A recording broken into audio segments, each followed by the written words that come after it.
खाद्य और उपभोक्ता मामलों के मंत्रालय ने शुक्रवार को कहा कि जमाखोरी रोकने के लिए राज्य सरकारों के साथ किए गए समन्वित प्रयासों के बाद अरहर, मूंग दाल और उड़द जैसी दालों की खुदरा कीमतों में गिरावट का रुख बना है।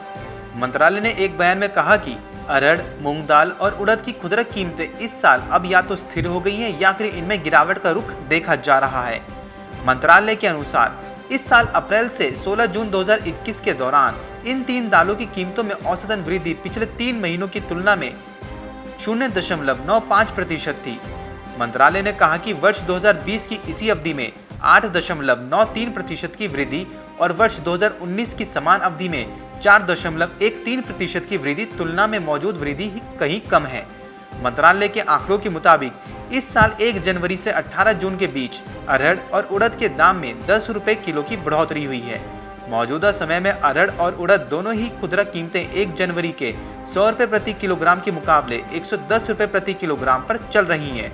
वहीं वर्ष की शुरुआत से मूंग दाल की खुदरा कीमत 100 रुपए प्रति किलोग्राम पर अपरिवर्तित बनी हुई है। केंद्र ने कहा है कि उसने राज्य सरकारों के साथ मिलकर ये सुनिश्चित करने के लिए कदम उठाए हैं कि दालों की कीमतें उचित स्तर पर बनी रहें। केंद्र ने राज्यों से दलहन व्यापारियों और विभिन्न अंशधारकों को एक पोर्टल पर अपने स्टॉक का विवरण घोषित करने का निर्देश देने के लिए कहा था और इससे सकारात्मक परिणाम भी मिले।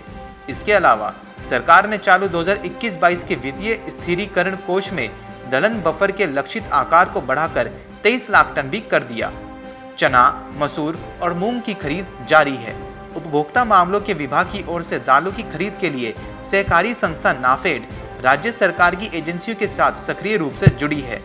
बफर स्टॉक से केंद्र राज्यों को कल्याणकारी कार्यक्रमों के लिए भी दलहन उपलब्ध करा रहा है और कीमतों को नरम रखने के लिए खुदरा हस्तक्षेप भी किया है। Bureau report, market times TV.